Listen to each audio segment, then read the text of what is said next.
Anniversaries are tricky.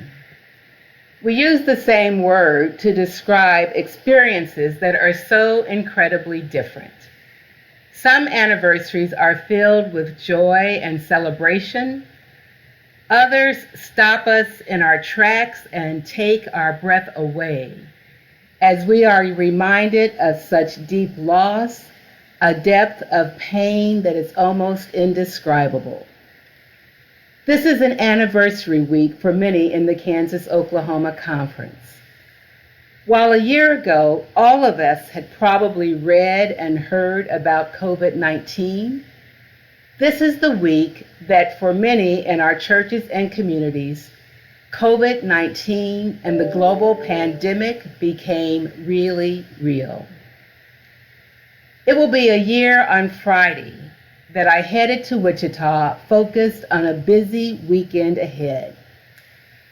It was full with one-on-one visits with pastors, 2 in-person meetings on Saturday, a Zoom meeting, Sunday worship at First Congregational Church in Anthony, Kansas, and then the installation on Sunday afternoon of Travis McKee at Trinity United Church in Cheney, Kansas. That's what I used to do, pack as much into a weekend as possible and make the most of the time and travel. By Friday evening, everything had changed. The only meeting that proceeded as planned was the Zoom meeting, clearly a harbinger of things to come. I spent Friday afternoon in Zoom meetings with clergy about COVID-19 and closing buildings for worship. My first letter to the wider membership of the conference about COVID-19 went out on Saturday morning, March the 14th. In that letter, I encouraged pastors and governing boards to take the unprecedented step and close all of our church buildings for worship through the end of the month. I noted then to think of closing our buildings as an investment in our communities, in our families, in each other, of being socially responsible, a short-term inconvenience for a longer-term goal.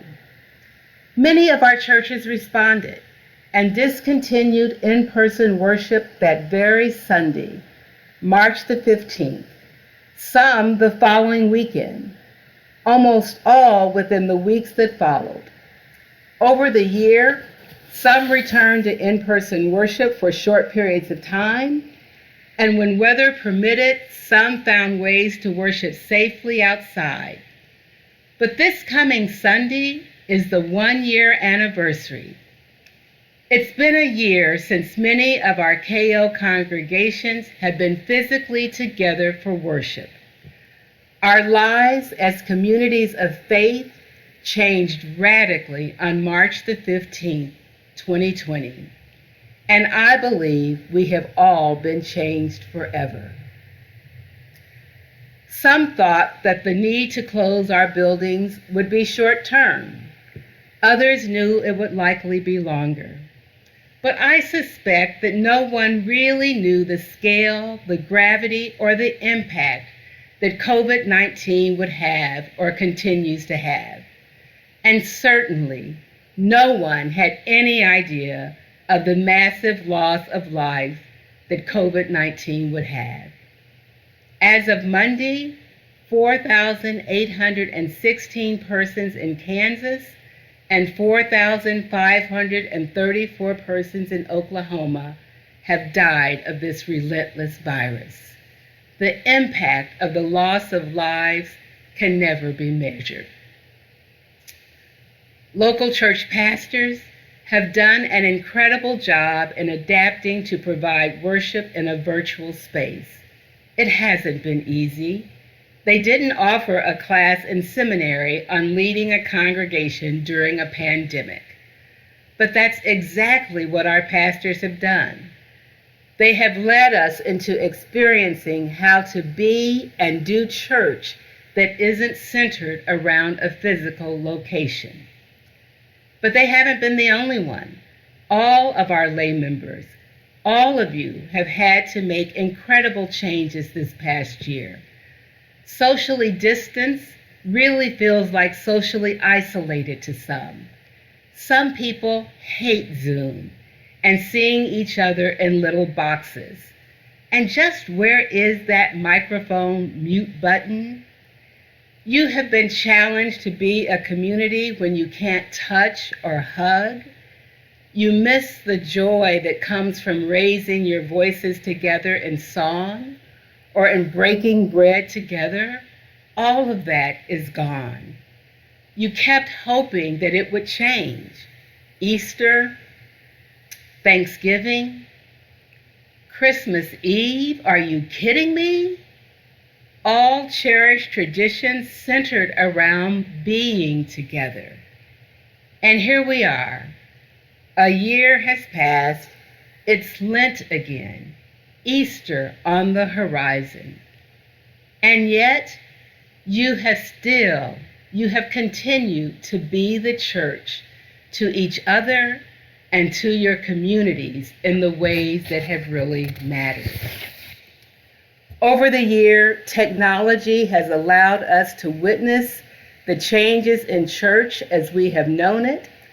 And while we miss and grieve for what was, we are grateful for the ways we have been able to gather safely and virtually. Being seen and seeing each other, even in little boxes on a screen, has been a source of encouragement. But there is a group of almost invisible ministers among us, and those are our chaplains. For many weeks, pastors could not enter nursing homes or hospitals, but chaplains were present, and they had been the presence for so many that were experiencing the unknown, the fear, the loneliness that became the unwanted companions because of the isolation of COVID-19. The stories of our chaplains are heartbreaking and haunting. Their stress and their grief is raw and real.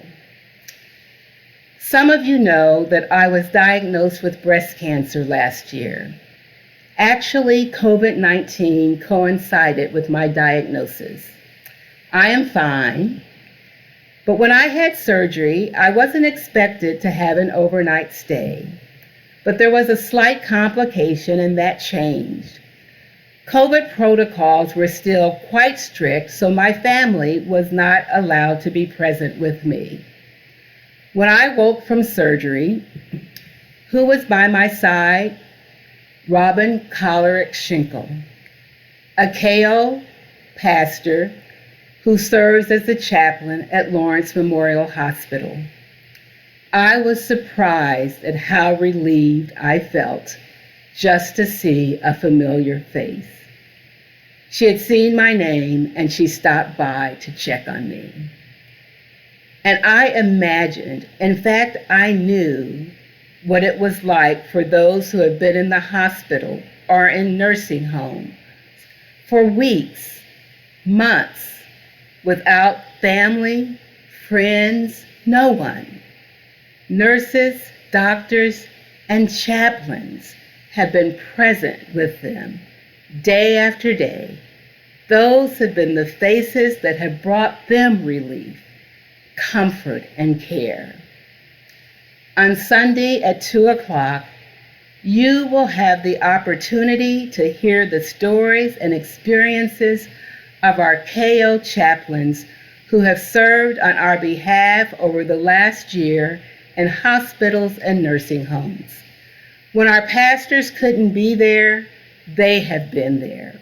When families, friends, when we couldn't be there, they have been there. Now we can be present as witnesses to their experiences and as an expression of our gratitude for their ministry on our behalf. It has been a long year for all of us, friends. It's an anniversary that we should take the time to stop and acknowledge. Now, I know you are not accustomed to KO offering anything between annual meetings. It's something that has changed for us as we too have learned some things as a result of the pandemic. We saw at annual meeting that we can gather virtually and we can do it well.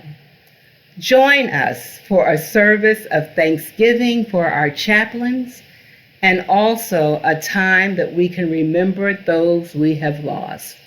We deserve to be together. Our chaplains deserve to hear our word of gratitude.